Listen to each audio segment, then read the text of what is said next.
This podcast is brought to you by Craft Beer and Brewing Magazine for those that love to make and drink great beer. To learn more or to subscribe, visit beerandbrewing.com or find us on social media at Craft Beer Brew.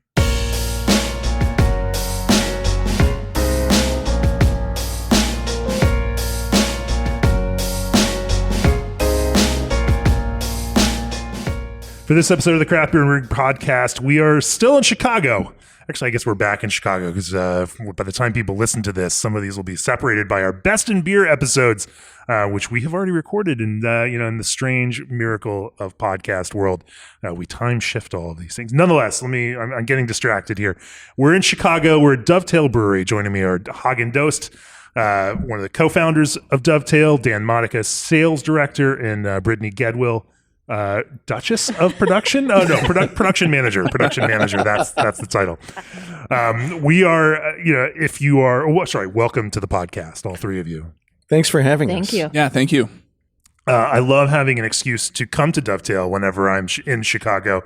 A couple years ago, we came and filmed an all-access video on decoction with Hagen and Bill. And if you are an all-access subscriber to Craft Beer and Brewing, of course you've watched that video, right? Of course you have. And so on this trip back here for FOBOB weekend, I just figured, hey, we haven't actually recorded a podcast yet, and so we should make this happen just because I need an excuse to come drink lager with you, Hagen. In Chicago speak, it's FOBAB. FOBAB. Cheers. I will, your pronunciation guide is duly noted. Anyway, we're going to talk about lager brewing. We're going to probably talk about Kölsch brewing through this too, just because that is another hot topic that we have leaned on Dovetail now over the last year, and several stories, I think, about Kölsch, also because you'll have wonderful pictures and take wonderful photos that you can splash us. Anyway, you've done some great work in Kölsch. We'll probably talk about smoked beer because I hear it's National Rauchbier Month. It is National Rauchbier Month. Yep, yes. It is. Yep. As it will be next month when this episode actually airs. Perhaps it and will. And maybe even the month after that. Yeah. Maybe every month is National Rauchbier Month, or so they say. It's always Rauchbier Propaganda Month. That's for sure. Well, I think it's gaining steam, and we're starting to see. In fact, another brewer I was talking to yesterday was talking about how they were inspired by this being Rauchbier Month and needed to make Rauchbier. That's awesome. So, anyway, nonetheless, we're going to talk about lager brewing, and maybe we'll, do some Underberg shots by the end of this. We'll see how this goes. But first, for years, G&D Chillers has chilled the beers you love, partnering with 3,000 plus breweries across the country. They are proud of the cool partnerships they've built, offering 24/7 service and support. G&D builds with non-proprietary parts, expert craftsmanship, and constant innovation. G&D's in-house engineering crew have been piping breweries, wineries, and distilleries for over 30 years. They offer free piping design and consultation with the sale of every chiller they build. Reach out for a quote today at gdchillers.com or call to discuss your next project. Also, this episode is sponsored by BSG, North America's exclusive distributor of Weyermann Specialty Malts. For over 140 years, Weyermann Specialty Malts has been helping brewers around the country and around the world bring authentic German flavor to their brew houses. From caramel malts to the Barca line and heirloom barley varieties, Weyermann's malts are sought after and celebrated for their performance and flavor, even in breweries like this one right here. Bring a taste of Bavaria to your brew house and explore Weyermann's complete portfolio at bsgcraftbrewing.com/Weyermann. And scheduling freight carriers should be the last thing on a brewer's mind, so why not trust the experts to handle freight for your ingredients? Old Orchard has partnered with a leading logistics firm in the craft beverage industry to transport your flavored craft concentrate blends. When you order 2 pails or more from Old Orchard, you qualify for freight quotes. To get started, head on over to oldorchard.com/brewer. Okay, Hagen, you know how we start this off. Tell me the Dovetail story.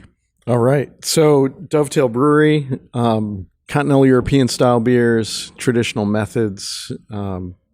We opened our doors in 2016. But it was founded by Bill Wesselink and me, and we met in beer school.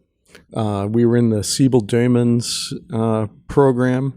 We're both certified. That program has become a common theme over the last month, where a lot of brewers that I've been talking to, have moved through that. That's fantastic. Brittany is in that program right now. Mm-hmm. Cool. Cool. Little by little. Yeah, I can't take that much time off, but 2 weeks at a time. Sure. Yep. Sure. Yeah, it's a great program, and like it's had a huge influence on American craft beer. So we were both from Chicago, and we met over there in Munich. We both we figured out pretty quickly that we enjoyed doing what I call hands-on research, and I'm moving my beer stein to my lips here. We enjoyed the our favorite breweries were the small breweries of continental Europe. So the Franconian breweries, the Belgian breweries, the small and big in Czechia. So we decided. Well, we found out, going through school, like we realized that there was a common denominator between all these breweries, and the common denominator was traditional methods of production. And then also, the more we learned about brewing, the more we understood how crucial a lot of these methods were to the production and the quality of the resulting beer.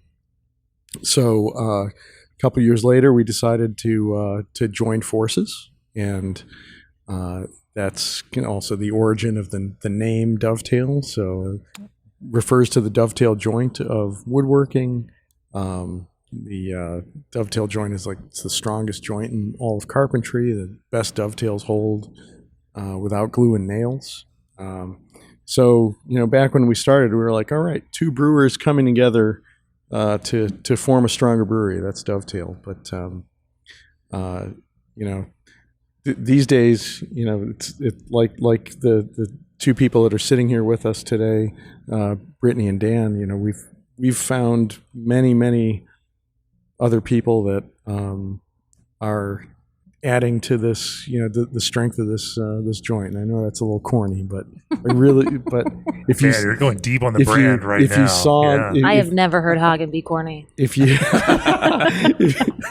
if you saw the way that we work together, you'd get it. I love working with these guys. Sure.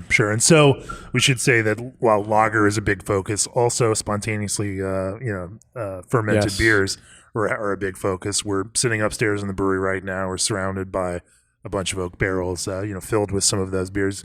Cool ships figure deep into your process, both on the spontaneous side and on the lager side. Yep. Open fermentation, figures into your lager process. Yep. We can kind of dig through all of these pieces, but all of this kind of approach, to say traditional, we can call it traditional, but I mean, it's historical, but also contemporary. Yep. And all of these things feed into the way that you do this. Obviously, most people associate Dovetail with lager these days, but that spontaneous beer is something that you also do and are passionate about, even if it's not a primary focus, because it's not a primary focus for really any brewery today in the United States. Not really. And the pandemic really put a crimp in our focus on that beer, but we still sell a lot of it through our tap room. And you know what? We even slush it these days. You slush it. Yep. Yeah. Spawn slush. It's a pretty amazing slushy. I bet it is. It sounds delicious.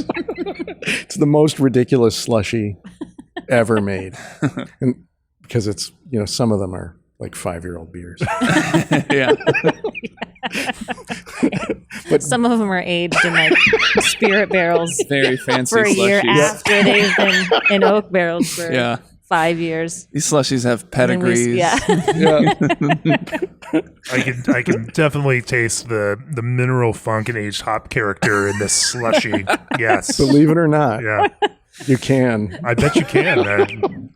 That sounds exquisitely populist, all at once. They're so good on a hot day. They're very good.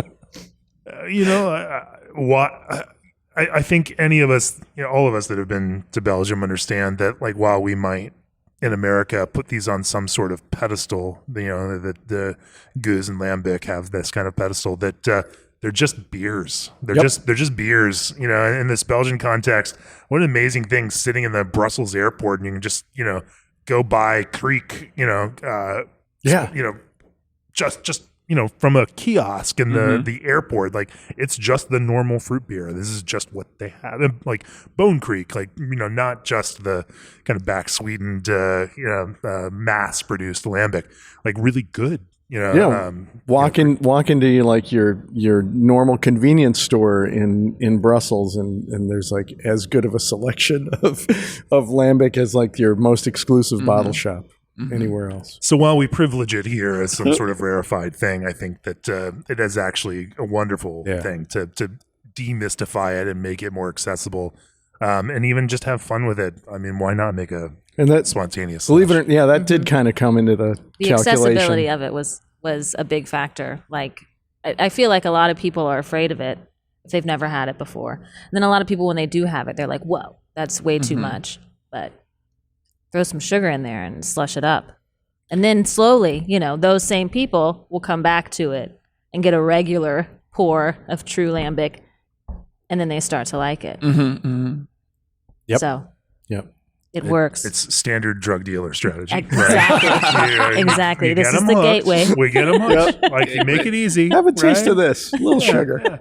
Oh, now you're hooked. Come on back. I've got something heavier for you. Yeah, you want to keep that buzz going now. Nonetheless, anyway, you know, that's just that we're setting the framework there. We're definitely going to talk about lager and Kölsch because obviously that's the biggest volume of what you do, and I think it's what most of our audience wants to hear about how you do, not just from the technical process, but obviously, you know, how you connect these beers out in a broader craft beer market with consumers. So that, because we have Dan here, we can talk about that too. Yes. Before we talk about that, ProBrew is excited to announce that they are currently featuring short lead times between 2 and 4 weeks for their in-stock ProFill rotary can fillers. These can fillers run at speeds between 100 and 600 plus cans per minute while achieving precise and consistent filling volumes not achievable by most inline and mobile fillers. For more information, fill out their contact form at www.probrew.com or email contactus@probrew.com to learn exactly how they can take your operations to the next level. ProBrew, brew your beer. Also, you like wildly aromatic IPAs and tropical lagers? Good thing Omega designed thiolized yeast for just that reason. Thiolized yeast are a new tool for brewers to bring intense guava and passion fruit aromas out of your malt and hops. And wait, there's more. Omega yeast makes yeast to order with a consistent 1 week lead time, ensuring peak freshness and reliability. We're here in Chicago in the home of Omega yeast, and so it's fitting to mention them through this.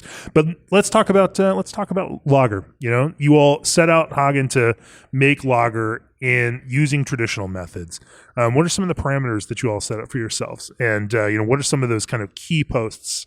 Decoction figures into it. Like I said, Coolship actually figures into it. And even with this latest iteration of Pilsner figures into it even more. You've got some techniques around Coolship hopping for those. And then, of course, open fermentation also figures into it. You know, talk to me about some of these kind of key, touchstones of what traditional methods have meant to you and what, how you have found them to impact the quality, flavor of your beer. We actually set up to make rauchbier. Really? That was all we wanted to do. And then you decided you needed people to buy the beer. Yep. No. Yeah. So it's funny. It's the typical Live Oak strategy, right? Like we just want to make rauchbier, but if we make a couple of other beers that people also want to buy, then we can make all the rauchbier that we want. Right. Yep. So when we started with we launched with 3 beers, but making the 4th. So we launched with a lager that we call lager, a Hefeweizen that we call Hefeweizen, and a rauchbier. And that you don't call rauchbier. That we call rauchbier. We do call it rauchbier. And then we started that first year. We started brewing spontaneously fermented beer that we do not call lambic because it is not lambic. It is whatever whatever you do with that same kind of production method in Chicago. It's lambic inspired. We call it vignette. So It's not method traditional. No, I don't. Nobody can agree what that even is, right? So what did we look at to make these beers? Like what went into the equation? First of all, it was having good sources of malt. So we import our own malt from another producer in Bamberg, but we use all of our specialty malt is Weyermann malt, and for a lot of our one-offs and seasonals we use Weyermann.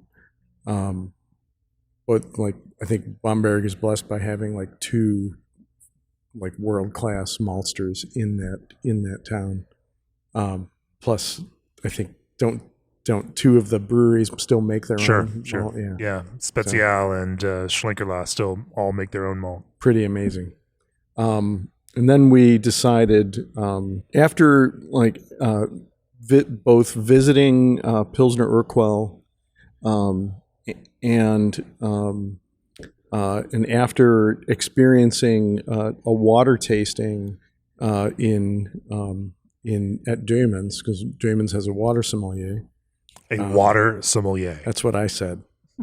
So I laughed about it, and then 15 minutes later, I was like, "I'm the biggest asshole," because this guy blew my mind. Oh, I bet. I mean, that sounds awesome, and I'm glad that title exists in the world. It was incredible. It was so you go to Pilsner Urquell, you go on the we don't know anybody, so we were on the tour, and you taste the beer, you taste the beer there, and that there's something, there's always this talk of the water, right? But when you taste the beer from the cellar, you're like, oh, there really is something different there. And then we went through this water tasting where we tasted different types of water, different hardnesses, and then I once went to there's a brewery called Hofstetten in Austria, that is on the side of the Danube that gets its water from the same aquifer that where Pilsen gets its water, and their beer had that same like really soft character. So we decided to make our own water and to make a soft water that gets as close as possible to the mineral composition of Pilsen water. Then there's the brew house. So we designed the brew house to be like completely flexible and be able to do like any kind of mash that we saw fit to do, whether it was decoction mashing, step mashing, turbid mashing, whatever, we can do it on that brew house. And we decided that we needed a kettle that was direct fire. So we've got a direct. Really? Yep. Okay. Yep. So that's a bold choice today. Yeah. Yeah. Some people use another word, but yeah, we'll stick with bold. Yeah, that's nice. What's the other word? Like what? Batshit crazy? Yeah. Okay. Yeah. Just so we're clear. And then Why what was it about a direct fire kettle that you felt was going to help make these beers exactly what you wanted them to be? Maillard production. Yeah. So that's like kind of the top level one. Like if you in order of priority, there are some of the other things you could do with steam decoction, but the Maillard production was key to that. So this is direct fire in the decoction vessel and the kettle? The boiled kettle. Okay. Yeah. Our decoction vessel and our kettle are the same. Okay. Same vessel. And for brewers out there, we have a 4-vessel brew house. We have a mash tun, a direct fire kettle, a lauter tun, and what we call a holding vessel. Some people call it a wort receiver. And we do, like when we do multiple turns in a day, we can brew in parallel. And that was the train going by. That was the metro train rolling right That by was- the brewery here. If you heard that, Dovetail is located between two train lines. Between two trains. I'm gonna do my That's a new podcast. my best Zach Galifianakis impression right here. So why is your beer so terrible?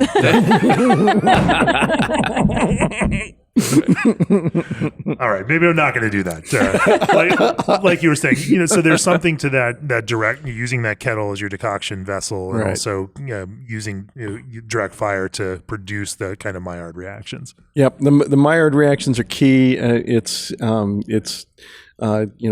you watch the video, we go into it in pretty big detail. But it's like putting your thumbprint on the beer.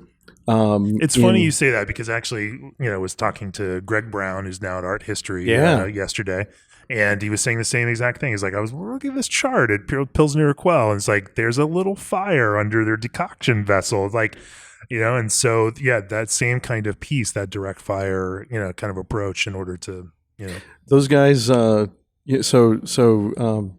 everybody that knows who Dr. Narcissus is, Dr. Narcissus was, he was a great man. He was the Pope of of German brewing, right? He tried to convince Pilsner Urquell to go away from decoction completely, and then just from direct fire, and they were like, nope, this is the key. This is the key to our brewing. So if it's good enough for them. Good enough, good enough for a little Dovetail. But we're drinking Czech Pilsner now, and it actually doesn't, doesn't look as dark as I might expect. So even though you are pushing this kind of flavor element through that direct fire decoction, you found a way to have it not necessarily impact color as much as we might think it would. It does impact color, and if we put this up against our Helles, you would see it. If you put our Kölsch, our Helles, and our Pilsner side by side, you would see subtle difference between the three, and you definitely see the effect because we've got a sight glass on the return, so you see the going effect in and coming back out. Yeah, right. Yep. And then there's a cool ship. Every one of our beers goes through a cool ship. All of them. Every single beer, every single turn goes. We don't have a whirlpool. We use the cool ship to let the hot trub drop out, to let the wort drop from boiling to like scalding. Sure. It's a nice way to kind of get rid of like the trace DMS, that precursor that's still left in the wort at the end of the boil. Most of it'll be driven off during the boil, but I think there's still just enough trace that it'll get blown off due to the high surface to volume ratio. How long does a lager sit in the cool ship then? From the time we pump over to the time we're done knocking out, it's a little less than 2 hours. Right. But it's about an hour from the time we start to pump over to the time we open up the drain for knockout, and then another about 50 minutes. Sure. 50. Yep. And we'll talk later about some of the hopping strategy that you do even with lagers now in the cool ship, which is kind of cool and maybe a little different, obviously, since most brewers in the United States are not brewing with through a cool ship. Most some are are. not. Some are. Crooked Stave, I think, still puts all of their beers through a cool ship, and I think Peak Skill. Yeah. Yeah. I think OEC does at least one or two cool ship lagers. Yeah. And so the last reason that we use a cool ship is just kind of this magical thing that we believe is there, that probably most people listening will say I'm full of shit. But there's some kind of a harmony that comes from a beer that has a little rest in a cool ship. It's a harmony between all the elements of the beer, and I have no idea why it's there. I just know it's there, and I've tasted it in cool shipped let's say cool-shipped lagers from the old world, and I've been able to pick those beers out that were done in a cool ship. Huh. And it's really hard to describe other than a harmony. Yeah, cohesion. Yeah. Interesting. Yeah. What do you if you're thinking about why, what do you think the process is that happens through that cool ship versus a heat Magic. exchanger? It's magic. Although you're still running it through a heat exchanger after that. Can I tell you the truth? Yeah. I don't give a damn. Because I've got too much else on my mind. It just works. I don't care. It just works. Yeah. I would love to like someday like work with the university to understand what it was, but we're just trying to. It's not like there's not a measurable scale for right. cohesion. Like, how would you measure cohesion, right? Right. Yeah. And then we do open fermentation because we have a philosophy about yeast. And our philosophy is that yeast are like people. They like sugar. They like to reproduce, and they don't like stress. And I mean, in the case of so it was one of the beers that we launched with was the Hefeweizen, right? And the Hefeweizen had there are two technical aspects to it. Like it needs to have those esters, that banana and clove, and it needs to have them in a pretty high volume. And the yeast, or Hefeweizen yeast, is pretty stress intolerant. So even if you ferment in a vented CCV, you're going to get suppressed aromas. It's that sensitive to stress, to head pressure. So the key is remove the head pressure. We get a pretty decent amount of aroma from that. Yeah. How does that impact with lager fermentation? The way I look at it is that all yeast prizes a low stress environment. So what's good for a stress intolerant yeast is also good for a yeast that may be more stress tolerant. So I think you get I think what you get is a cleaner, like in the case of lager, right? You get lagers, in my opinion, is supposed to be a showcase of malt and hops, and the yeast kind of gets out of the way. It does its work, but it allows the malt and hops to shine, and I think you're just helping the lager yeast do that. Were there specific German breweries using open fermentation, or German or Czech breweries using open fermentation that whose beers inspired you to pursue this? Because obviously, that is a different, more challenging brew house build out than when you need to build rooms that can handle open fermentation in a clean kind of way. Most of the small breweries are doing open fermentation. Even Pilsner Urquell and their cavern, is making open fermented beer. So definitely, right. The Pilsner Urquell, the QC batch that they're always brewing in the QC batch, sure. the tour batch, right? That they're always brewing down there. I say that with love. I say that with but that is the most unique Pilsner Urquell, and it's amazing. Yeah. It's amazing. But we had a good opportunity in beer school. There was a Hocker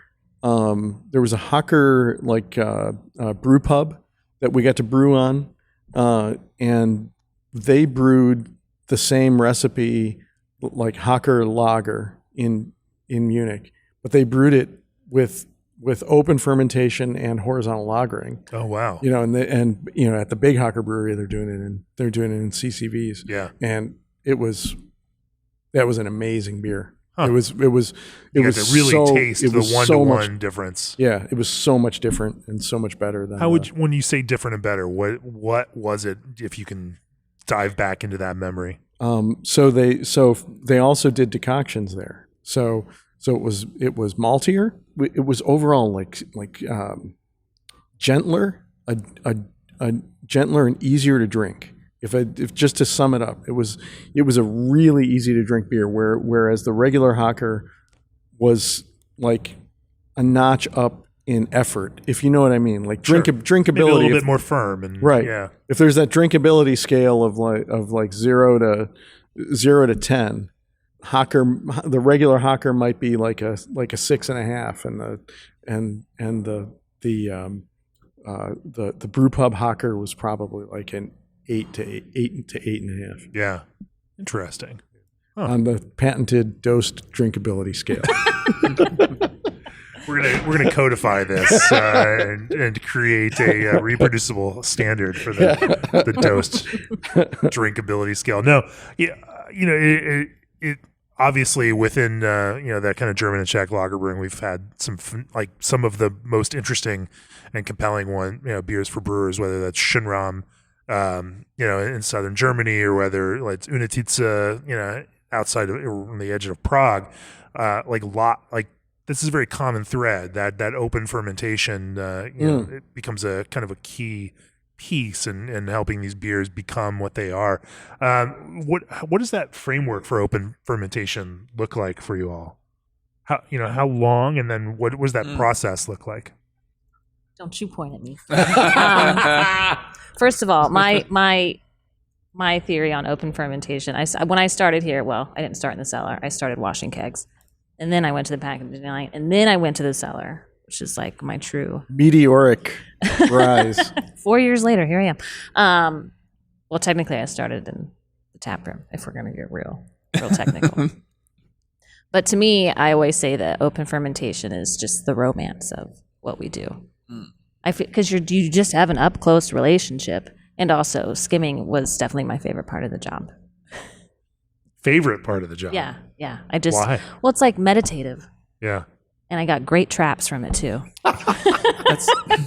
It's interesting you that say that. stainless steel paddle is quite heavy, but I was just going to just say that's interesting you say that, because when I think of open fermentation and like the first experience I had with it, besides this brewery, was with Zuner in Köln, Germany, and they brew and use open fermentation. And when the tour guide was explaining like why they did it, it was emphasized that the brewer had just more contact with the beer. It was a more, I don't know, intimate relationship. It is intimate. And I thought that was really, really right. cool. But I've never heard you say that. Well, you have to be a real nerd, I guess, to think that. But I've always thought that. I mean, I don't go in there and touch it with my hands or anything like that, but you see it every day. Mm-hmm. I also have about 1,000 pictures of Cohesion on my phone. It's ridiculous, but it looks so beautiful most of the time, like meringue or cookies. Anyway, and because I'm getting way into the weeds on this. Because it's so there, and apparent, if there's ever any issues, you also become very attuned to that. Because when you understand what it should look like on any given day, absolutely, where it probably should be, and or if it's even not, smell like. Yes, right. Especially smell like. Yeah. So we were talking about the Hefeweizen, and when it's going, you can even smell it up here on the second floor. But it's just like baked banana bread down there. It smells wonderful. But that's another thing is like, I know if I come in the second day, if the aroma is off, like it didn't attenuate as much as I would have wanted it to overnight after the pitch, or it had a party. I mean, you're down there enough, you start to realize just in the smell or visually looking at it, like how it did before you take the actual gravity. It's kind of crazy. I never thought I would have said that when I first started working here, but it's very true. You do have a very intimate relationship with the beer. Cool. Yeah. Versus a CCV where, at that point you have to measure it because it's not giving you those instant signals. Right. I mean, we do measure it every day because we like data. Mm-hmm. Yeah. I need to know what's happening all the time. But you kind of know when you walk down there what's going on. It's a good point. And that first, 4 to 7 days is hugely key. Mm-hmm. So you were talking about schedule. So our Hefeweizens are 4 days easy. I mean, they are the same all the time. They're not my favorite beer to drink. I do love them, but they're my favorite beer to work with here because they're so predictable. But we generally move our beer from the open fermentation to the secondary horizontal lagering tanks when the beer is about like 72 to 75% attenuation. So that's why we continuously measure, because we want to make sure. But Hefeweizen is usually down there for 4 days. Same for the Kölsch. We've had some wheat and ale beers go through, get up to 75% attenuation in 3 days, depending on Saison. Yeah. Grajitsky. Yep. Yeah. So that all depends on, obviously, the pitch and how much sugar it has to eat and the temperature. All those things vary, but most of the lagers are like 5 to 8 days in open fermentation before we move them. Are there any other pillars there in terms of, say natural carbonation, or other pieces that also fit into this definition of traditional brewing for you all? So we do miss out on a little bit of like the initial CO2 production. Right. Obviously, that's just going into the ether, so to speak. So we do have to give it a little bit more later on in life.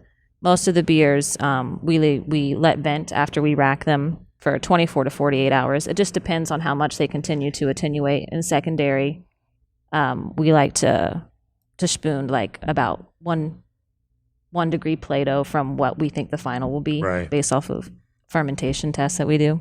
But we do have to give it a bit more CO2 than maybe you would if you weren't using open fermentation. But it's worth it. Yeah, makes sense.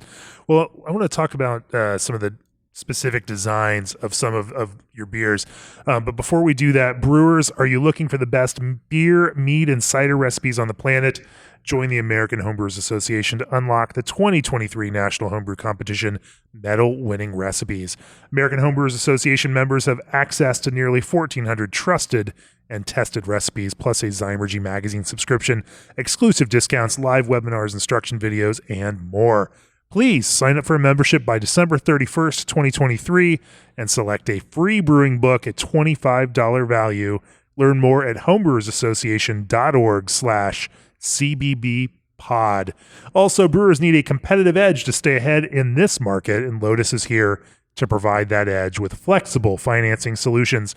Lotus Beverage Alliance is introducing financial tools tailored exclusively for the needs of brewers and other beverage makers. For the first time, you can utilize your equipment loan to not only purchase essential brewing equipment, but also ingredients, small parts, and other consumables. Reach out today to take your craft to the next level. Visit Lotus Beverage Alliance at lotusbevalliance.com. Well, next I want to talk about some of the specific. There was something that Brittany mentioned that is also pretty crucial to the open fermentation. That's the skimming. Yeah. So we do I think the Germans call it a dirt skim. Mm-hmm. So during the first day of Cohesion, you get a lot of like hop polyphenols, like these dark brown hop polyphenols that rise to the surface. Mm-hmm. And if you allow those hop polyphenols to sink back in to the beer, those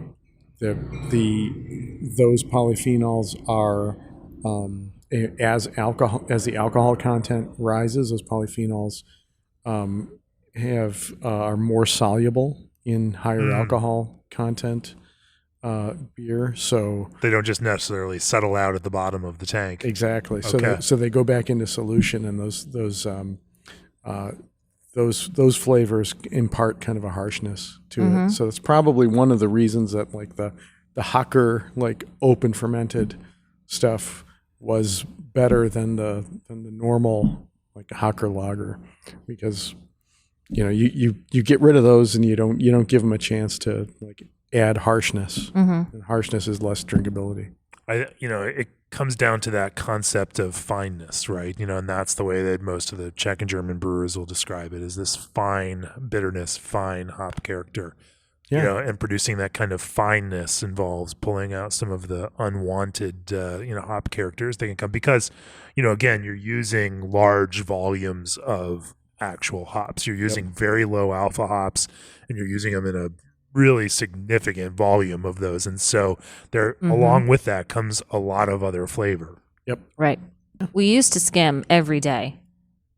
of the beer's life, it was down there. And then we realized we were maybe overshooting the basket a little bit. Yep. So we really only do the initial, dirt skim. I don't know why I used quotes. You guys can't see me. And then we skim the day of the rack just to make it easier to see, what's happening with the beer. I noticed, because when we first decided to do it, I was like a little worried it was going to impact the flavor in a negative way, but I did notice a difference, but it skewed towards the positive. I think it was probably in my head, I don't know, but I feel like it left just a touch more character in the beer. Like maybe we were cleaning too much off with every a skim every day.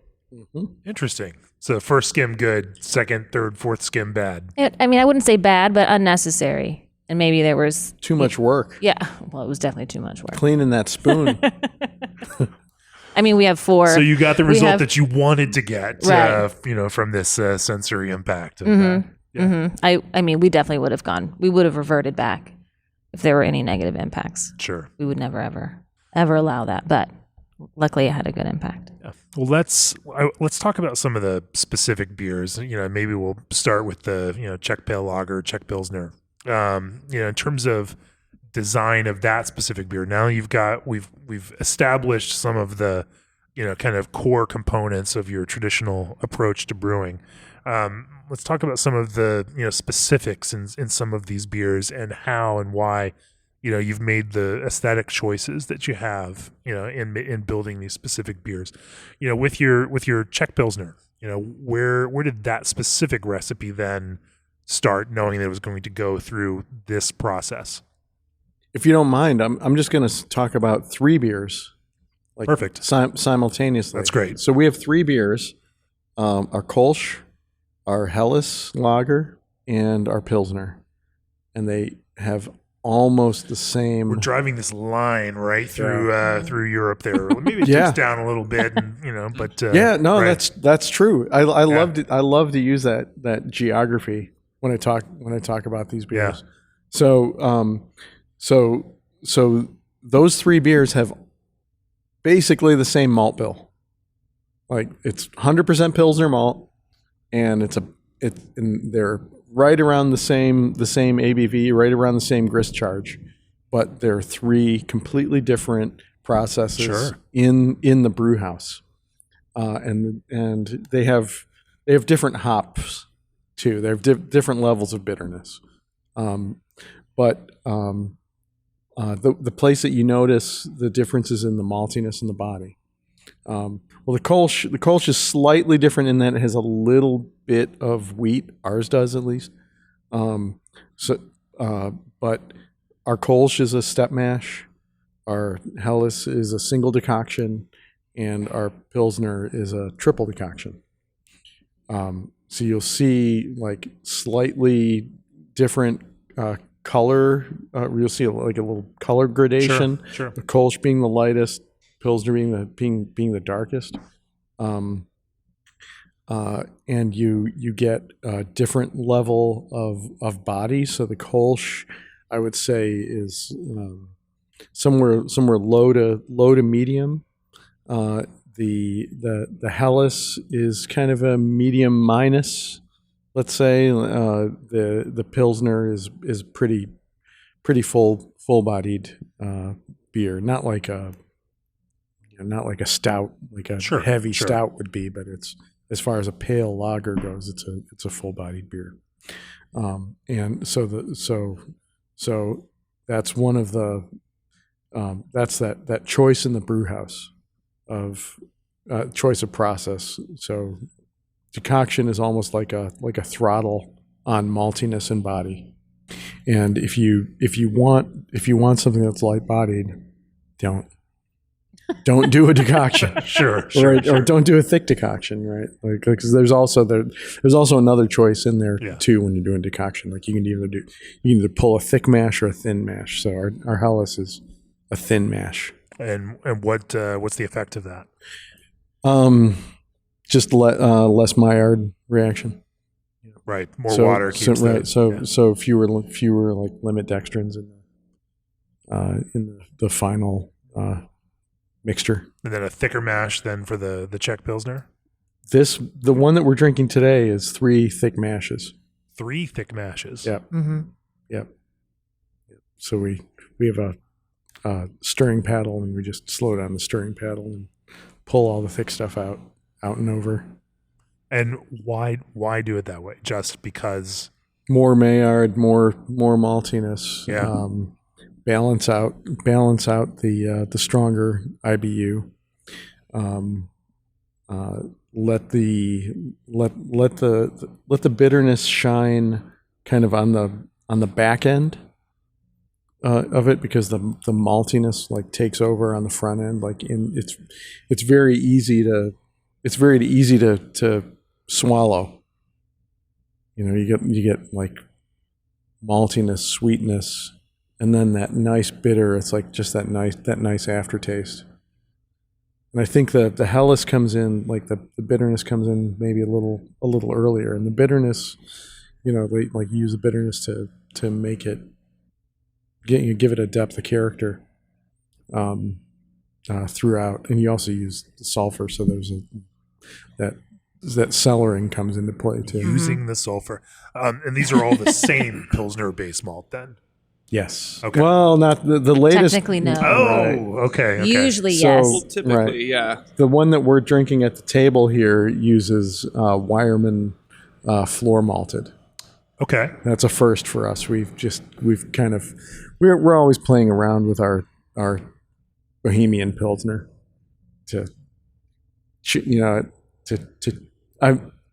it's probably mostly me. It's like I'm chasing this. I had this Pilsner once at a trade show, and it was from Jetetz, and it was amazing. And I'm like, in my head, I've got this Pilsner in my head that I'm chasing. So what is it about, this floor malted Pilsner versus your typical, Pilsner that, now that you are tasting this beer in its finished form, how does that To me, vary? it reads. To me, it's more biscuit, less bread. Huh. Is what I get from it. We also changed the hopping a touch on this one. We just did even more coolship hops on this one, per Hagen's request. Part of Even that, more hops. part of You're- that chase he was talking about. Right. Which no matter what malt we use in the future, it's definitely something I want to keep doing because I notice the difference. The hops are so expressive in this. It's so nice. When you say more, what does more mean? Quantity? Yeah, or more, yeah. And how are you adding more? We're literally throwing more in the coolship. So cool ship hopping. Tell me about that. So what we're trying to do is we're trying to separate separate even more the effect of the hops. So like, there's like in the kettle, there's early, middle, late hopping, right? And then the extreme is dry hopping, right? Where you're getting pure aroma. So we're adding another step in between where when the coolship temperature reaches below isomerization optimum, we throw in a whole bunch more hops in order just to extract oils, in order to not blow off those volatiles, and try to keep them in the beer until the very end. Just like those hazy brewers, Just- Hagen. You're cool pooling. Exact. Is You're- that what they do? That's I what don't- it's called. Cool.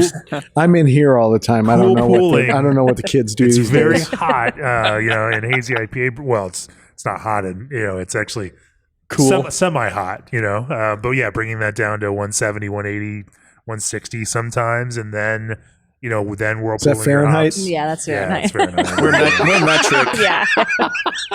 I'm already like in my head. Celsius. What would that be? Hectoliters. Okay, Euro snobs. Yeah. Interesting. it's The same kind of process. It's the same thing, yeah. Yeah. So we did a cool thing this year where we did our first collab with another brewery, and we collabed with Revolution here in town, and we brought the method, and they brought the hops, and we created this thing we called Hopfenlager, and they're like numbered hops, and we just threw like a metric crap ton of hops into the cool ship, but like calculated it out to it was ridiculous. Mm-hmm. It was ridiculous. But it was so good. It was like 5 kilos of hops per turn into the cool ship, and it just extracted aroma like crazy. Like it was like this peach kind of thing going on. It was beautiful. Peach and stone fruit, pineapple. It was fantastic. Never in a million years would I have thought we would be putting experimental hops. Mm-mm. I mean, we did that. Anything. We've done that before. Just not to this my level. time. Lemon drop, Denali. Yep. Years ago, 5 years ago. Yeah. Yep. We're not against, like that. I think people, like people think like we're like traditionalists and whatever because we use traditional methods. We're like, it's actually not true. We use traditional methods, but we love beer and we love certain styles of beer, and we want to do what we want to try different things with those too when we can. Sure. I think that when we can is the big one. When we have so many ideas and so many crazy thoughts and recipes rolling around here, but as a part of lager brewing, it takes a really long time, so we don't have as much time to play around as we would like. Well, I'm still curious again talking about this in this kind of Czech Pilsner or Czech Světlý kind of context, pumping even more hops than through this cool ship. Through this kind of temperature way. I imagine, or is this all Saaz hops, or do you use some other Czech varieties? All Saaz. 100% all Saaz all the time. Okay. Nothing wrong with that, but there is a broader world of Czech hops out there that are also fantastic, and everyone should be exploring those too. Nonetheless, so we're trying to lobby the Czech government to get us over there to experience these. Yeah. Mm-hmm. You haven't been yet? No. I mean, I know some people. It is an eye-opening experience to get into it there. I bet. I'm down for some R&D for sure. Absolutely. But in this terms of this intensity, obviously you're talking about throwing, very low alpha hops with a lot of plant matter versus, some of the kind of oil bitterness, et cetera, that you're adding. How does that play into this? And is there something to that cool ship hopping process? Because you're not dry hopping this beer. There's something to that cool ship process versus the hot side hops, and changing that balance that impacts, specifically this version of the Czech Pils. I think you get more of like, I don't know, the true science behind this, in my opinion. You get more of that vegetative kind of character when it's, in the kettle than versus the cool ship. Like, I feel like the cool ship, you kind of just sidestep that a little bit, and you're only really getting all the good stuff. Because we've had issues in the past where, unfortunately, a lot of the crops over the last couple of years have not been as high alphas as I'm sure all of the brewers would like. And we've had some issues. It gets worse with this crop year. Yeah, I know. Even worse. I've heard. But we've had some issues where I've thought, it's too much. And we have to split the difference kind of to get to a point where it's a happy marriage between the hop character we want, the IBU we want, and kind of avoiding that real, overly vegetative kind of character that comes across sometimes when you have to use a lot. Yeah, we bought some hops on the spot market. That was early 2022, and they were Styrian Goldings, and they were meant for our Vienna, and they weren't the best. Let's say they weren't the worst. They weren't the worst, but they weren't the best. But yeah, 2022 was all kinds of problems because we were also dealing with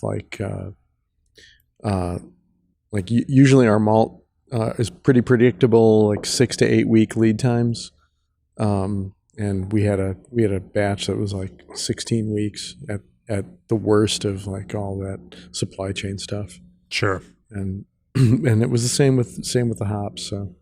But we pay close attention. Sure. Yeah. make sure that the beer is still tasting how we want it to. But yeah, I think your point is good, Brittany, about that, because we really you're working the hops in the kettle, you're extracting everything, and then in the cool ship, And you're cooking and concentrating at the same time. Right. Yes, and then in the cool ship, you're extracting the most extractable compounds, right? And you're not driving the other compounds out. Sure. Well, maybe we get back to watching this 3 beer arc through there. I got totally distracted on Pilsner. It happens. It's normal. But now, walking with those other 2 beers alongside Pilsner, Helles, Munich style Helles, and or is it, you call it Munich style Helles? We call it. I shouldn't assume that it is. It's Helles On the side of the can, it does say Munich style. Okay. Yeah. Okay. Yeah, but it's a Munich style Helles. That's the intent. Yeah. Yep. Yeah. That is the intent. Yep. So from this kind of hot side, everything goes in the cool ship. Obviously, now this latest iteration or is there anything else to that boil process? Or is everything boiled in the same kind of time frame, or is there any? Obviously, you mentioned the difference between the step mash decoction and triple decoction. Is there any other piece on the hot side that varies between those 3 beers? The length of decoction boil on the Pilsner is 20 minutes versus 15 for the Helles. But yeah, That's simply to drive a little more color through that. Okay. Yep.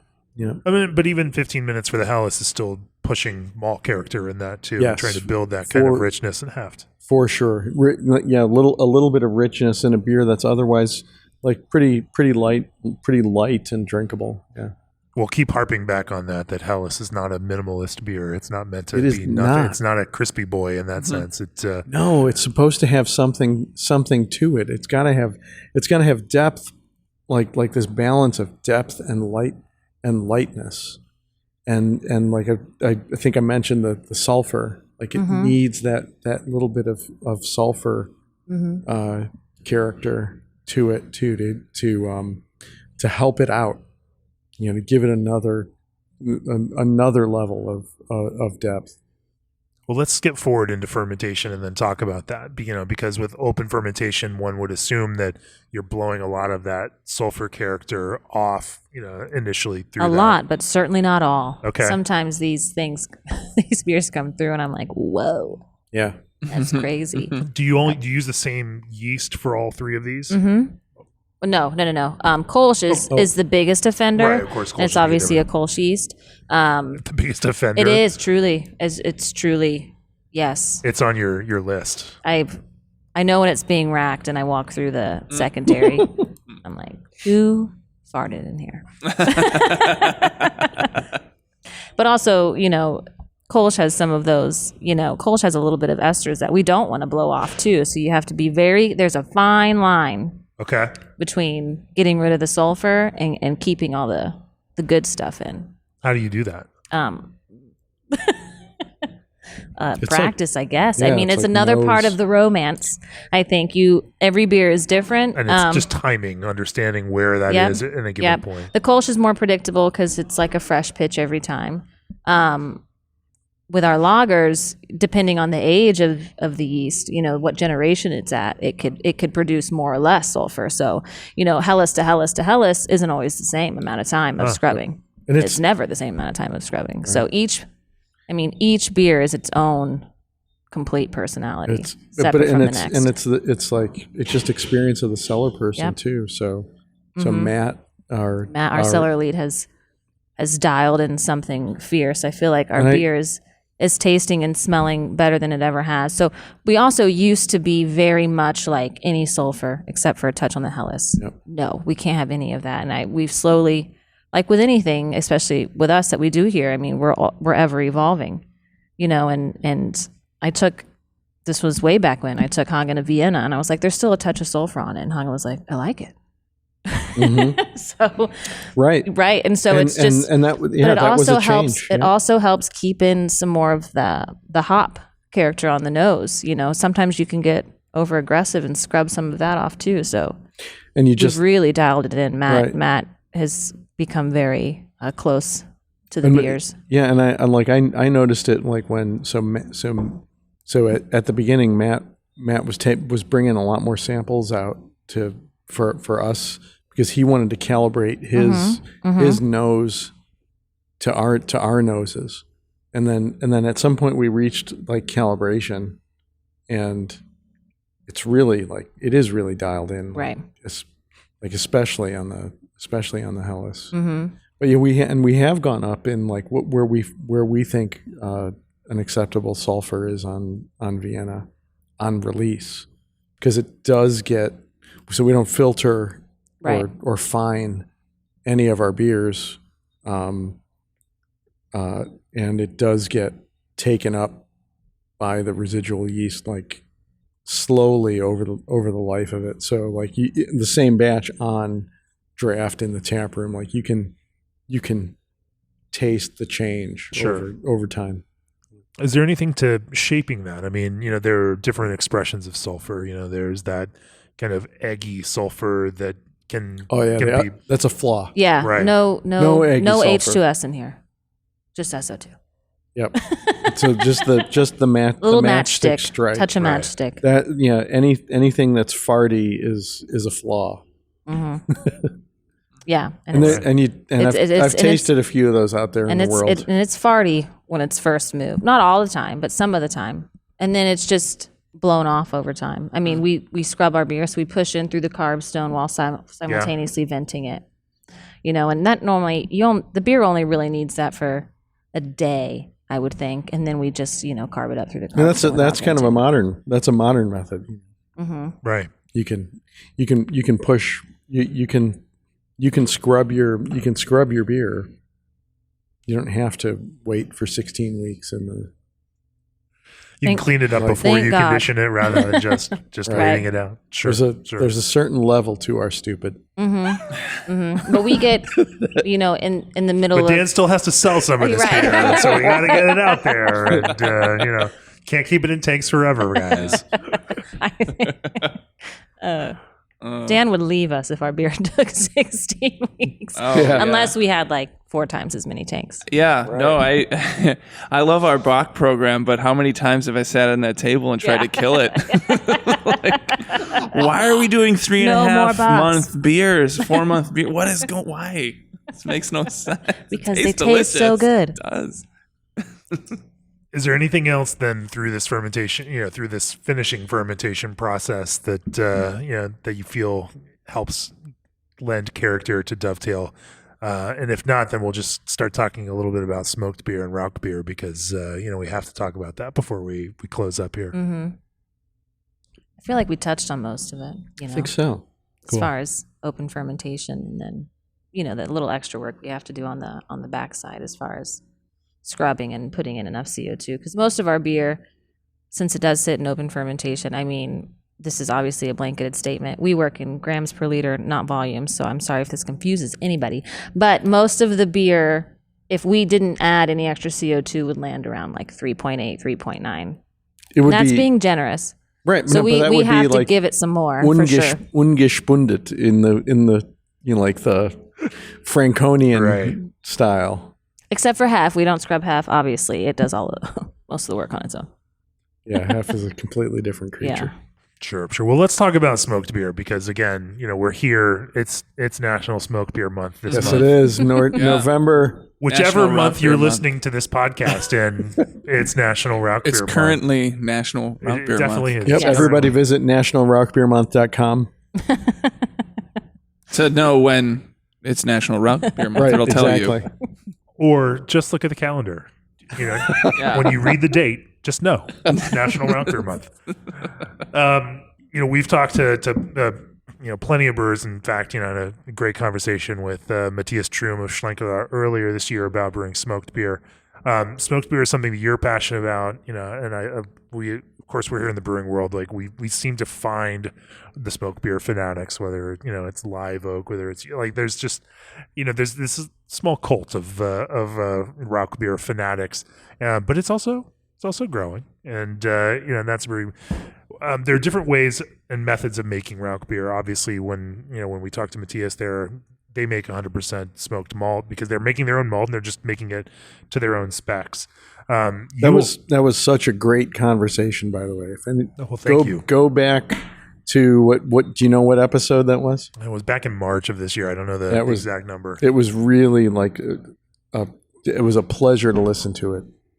Well, thank you. Thanks. So you all brew some unapologetic smoked beer that embraces the smoke. Talk to me a little bit about the design philosophy behind that. The more smoked malt, the more better the rauchbier. That's like my inner Chip McElroy from Live Oak. Like, we were down there a couple of years, 2021, filming video classes and hanging out after we filmed the class. And we tasted through all the smoked beers on their menu. It was February. It was like right before the whole, they had the whole ice storm and whole state shut down. It was a real mess. But, we're there that night and, there's like 6 smoked beers on the menu. And we tasted through all of them. And Chip's like, what do you think of that? It's like, oh, I think it's really good. He's like, it needs more smoke. Now we tasted the next one. He's like, hey, well, what do you think about that one? He's like, I really like this one. He's like, yeah, it needs more smoke. Of the 6 smoked beers, there was one, the Hellbach, that he thought had the proper amount of smoke. So everything else needed more smoke. Anyway, we find our fellow travelers in this world of smoked beer that way. You all love to embrace the smoke in the same kind of way, and in fact, when you make smoked beer, you are pushing smoked malt into really high percentage territories. Talk to me about that. So our Rauchbier and our Rauch Doppelbock both have 95% smoked malt. 95%, and this is Weirmann smoked malt. Or? It is Weirmann smoked malt. Yep. And then because we like our Rauchbier dark in the Schlenkerla. What's the other 5%? It's a variety of roast malts. Okay. Yep. So like Carafa 1 and Carafa 3 special mostly. All really. And then so when we make our Grodziskie, it's 100% Weirmann smoked wheat. Oak smoked wheat. Yeah. Yep. Oak smoked wheat. 100%. Yeah. 100%. We're doing our smoked Helles again really soon. And that one, we don't believe in smoked malt. We believe in smoked yeast. So we're gonna all right. It's a direct repitch. Yep. So we're gonna crop off of our Rauchbier and then pitch into our normal Helles, and do it the proper way. Proper, the Schlenkerla way, right? Because they don't. I mean, they call that beer Helles. They don't call it smoked Helles. It's just they make a Helles for people who don't want to drink the Rauchbier. The first time we did that was, we didn't even. I don't think we knew we did that, and that we was. Did. Did you? Oh No. The first time, not the first true time. So the first you're true talking. time was. It was in 2020, and it was. But it wasn't Helles. It wasn't Helles. It was 2020. It was Maibach. It was Maibach. And Dan was like, "This is smoke." Maibach. So it was so funny. It was so funny, and because somebody had brought me a silver bullet of an unlabeled can of beer, and then said like, they were like, "This is our Grodziskie. Like, taste it." And I opened it up and I was like, okay, cool. Because our Maibach is a Hellerbach, so it's light in color. Mm-hmm. And I tasted it and I was like, wow, this great. Like, yeah, it is a little smoky. I was expecting a little bit more smoke. And they're like, no, that's our Maibach. I was just joking with you. It's not a Grodziskie or whatever. They just tried to like throw me off. And then I was like, no, but this is a smoky beer. And then JP came around, our marketing manager and a brewer, and she was like, yeah, you're right. This does kind of have a little smoke to it. And no one else could really pick it up. It was very subtle. Small amount. Well, the Maibach's a big beer too, right? And it also kind of pushes out that florally, that real floral note too on the nose. That kind of sure enough, JP went back to the the papers or the recipe Yeah, or the batch sheet. the batch sheets, the log. And she was like, "Oh, okay, yeah, we cropped rauch yeast on this Bock beer because it was 2020 and we were like trying to save money. It's just like, but I still think that was the best Maibach we've ever made. I mean, it was addicting. It was delicious. It was pretty good. Yeah, It was a feature, not a bug. And then we did it on purpose. And then we did it on purpose. We did it obviously to the Helles, where it would be like kind of, in our opinion, the most noticeable. And as an introduction to people who don't love rauch beer as much as we do. Yep. We wanted to make it a little bit more accessible. We did, much like the Spawn Slush. We brought and people loved it. I remember we brought it up to Lager and Friends up in Milwaukee, and we had a Helles keg and a smoked Helles keg, and it got a lot of positive feedback. My question is, now I'm interviewing my colleagues here. We're cropping the rauchbier yeast. Didn't we? Wasn't it the Rauch Doppelbock? It was crop that we did first. It was. So what do you think is going to be the difference in the smoke intensity? Is there going to be an effect? It's going to be a little lighter. Probably. Okay. But that was Rauch Doppelbock and the Maibach. No. The smoked Helles that we did was a Rauch Doppelbock. RDB, yeah. Mm-hmm. So unless we leave a little more behind in the fermenter. Which we could do.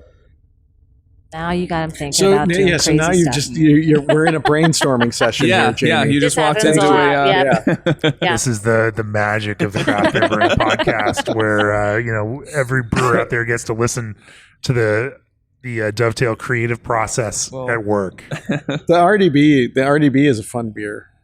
Oh, God. Well, yeah, we're talking about rauch beer, so go ahead and get into that. When I say fun, I mean like not fun. It is not fun so that worth it. we don't make our brewers do it.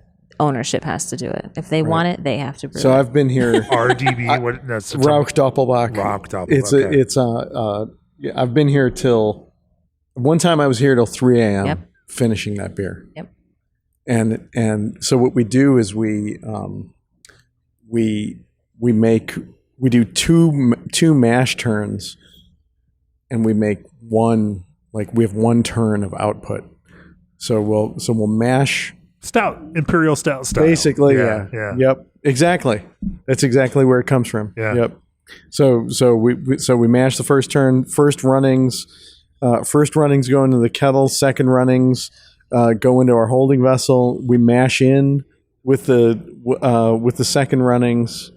And then we lauter until the kettle is full, and then if it's at 5 a.m. you're like we're gonna use the second runnings for a mild version of the rauch beer, and then at 3 a.m. you're like, down the sewer. We're flushing it. God, this day is over. The best laid plans, right? You had your intentions were pure. Yep. But then you get to that point. Yep. Sure. Quickly before we finish up here, brewing a 95% smoked malt beer seems pretty intense. We talk about it on the podcast, and you and I were talking about it before we started the podcast. Smoked malt isn't linear. It seems like 95% is a shitload, of smoked malt. But for you, why push that much smoked malt in this beer? After a certain point, you almost hit this kind of saturation threshold, and and you could brew with more base malt. You choose to brew with more smoked malt, and yet the smoked beers still come out with the level of balance that you're looking for. Talk to me a little bit about that kind of grist balance. Well, so I think there is like a non-linear relationship to the amount of smoked malt, but I think our process helps that balance. So our rauch beer is it's a double decoction. So I think you do get, like with the double decoction, you get a little bit of blow Some of those off. phenols are kind of popping out through that process. Yeah, that makes sense. Yep, you're blowing it off, and You're also adding, even though there's smoke, there's like all kinds of stuff going on in that beer. There's that maltiness that you get from every decoction is also helping the drinkability. It's helping balance that smokiness, and that's the key. You have to have enough other stuff going on in that beer to make the smoke palatable. Makes sense. Well, let's zoom out for a last question here. When you all started years and years ago, the idea of a lager-focused craft brewery was a bit of an anomaly. Obviously, over the last several years, especially in this post-pandemic world, brewers who have now had some more tank space and more time, and also have grown. Like, the world of lager brewing has been growing very rapidly now over the last 3 years. Where do you see this going? What is in the big picture? What do you see in this next to near term? What do the next 3 to 5 years hold? Not just for lager brewing, but for Dovetail, and how do you see this as an enduring market trend? Are you excited about this? And what do you think the future holds for this? And we shouldn't just you make more than just lager. You also obviously make Kölsch, Hefeweizen, and other kinds of beers and spontaneous beers. But lager being a thing that you're known for. What do you how are you viewing this future over the next 3 to 5 years? So this is my question that we can get Dan talking about too. Yeah, we should. We should for the sales. We should ask Dan about this. But I'm gonna I'm gonna answer this. I'm gonna give you two different points of view of answer. Number one is we have a core 4, right? And 2 of those core 4 are not lager. 2 of them are lager. So we do brew a lot of lager, but we have success with our non-lagers too. As far as like 3 to 5 years goes, and I think a lot of people in the industry are thinking like this. We just want to make it to next year, right? No joke, no joke. Sure. This nobody could have. I mean, maybe some people could have seen the pandemic coming, as inevitable at some point. We didn't see it coming, and the pandemic for us and the economic instability that it has caused is the thing that I'm most focused on. So I'm most focused, I think the 3 of us at this table, we're talking about next year, right? And we're never gonna not brew lager, obviously. Right. This is true. Even though it's, more difficult, right? Because the time it takes. We can't not do it, right? We were doing it early on and doing it well, right before the big lager boom, I guess, in craft brewing. Prefiguring right. the lager boom. Right, but we'll continue. Early movers in driving this current craft lager renaissance. We'll continue to do it. Yeah, this is who we are. And the next 3 to 5 years we'll be here, and we'll be doing this. And what we do is we just bring quality. People are going to always want to drink or enjoy high quality food and beverage. This is because it's delightful. It's wonderful. If we can make it work in the back end continually, if it can be sustainable in terms of profitability and everything,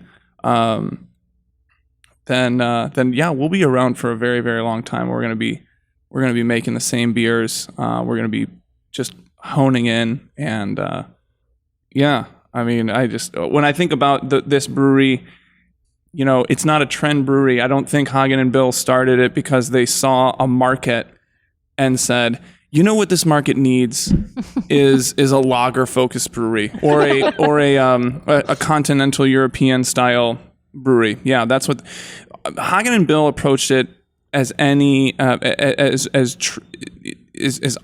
Mm-hmm. Okay, they're artisans first, and they didn't approach this venture or this business as an entrepreneur first, right? An entrepreneur will see a market and then fit a product in it. That's a kind way of saying we're not good businessmen.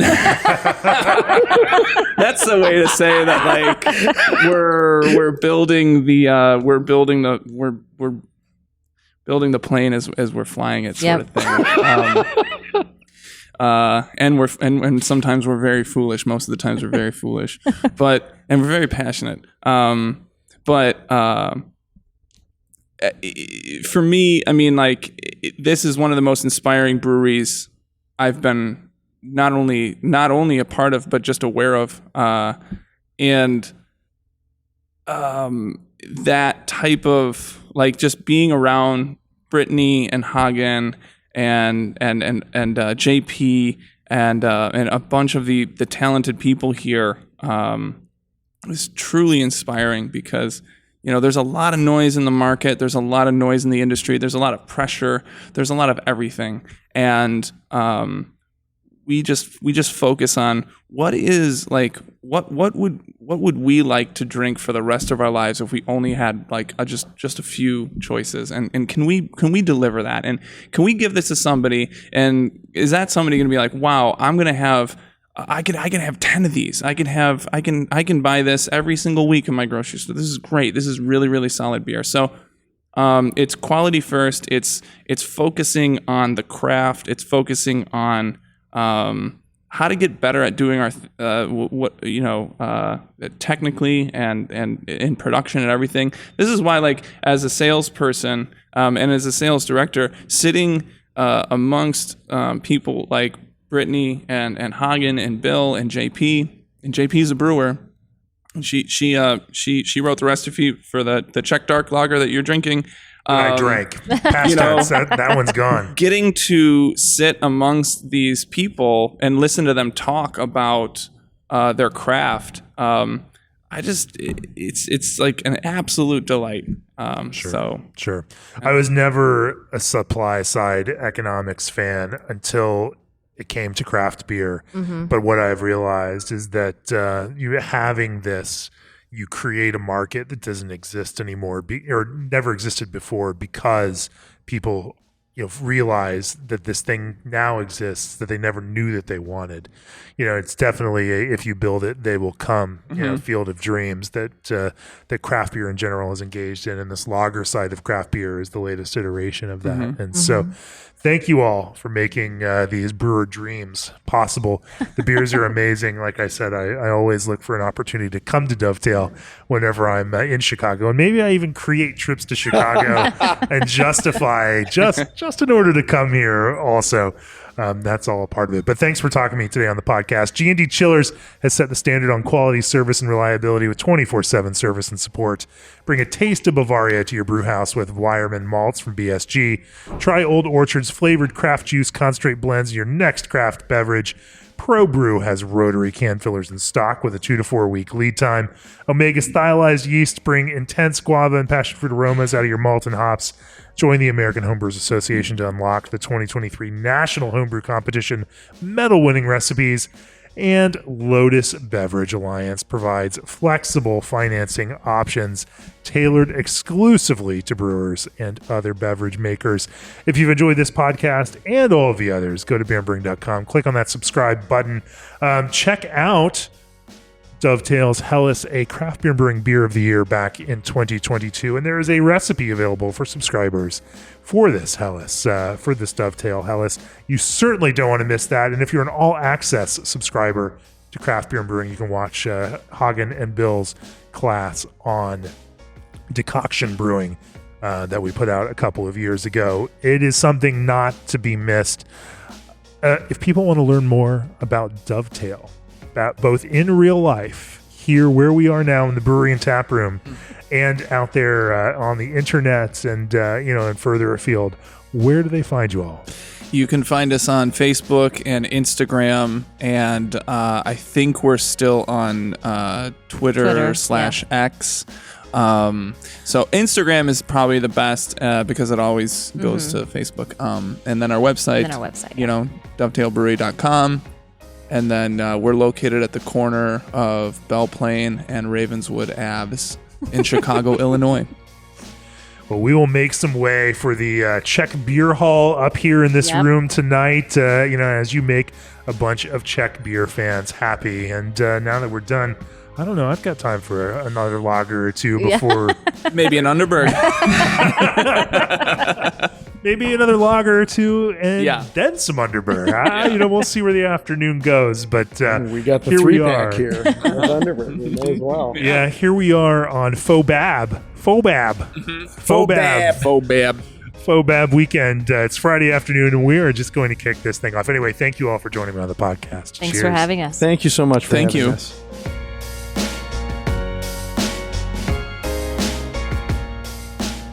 This podcast has been brought to you by Craft Beer and Brewing Magazine for those who love to make and drink great beer.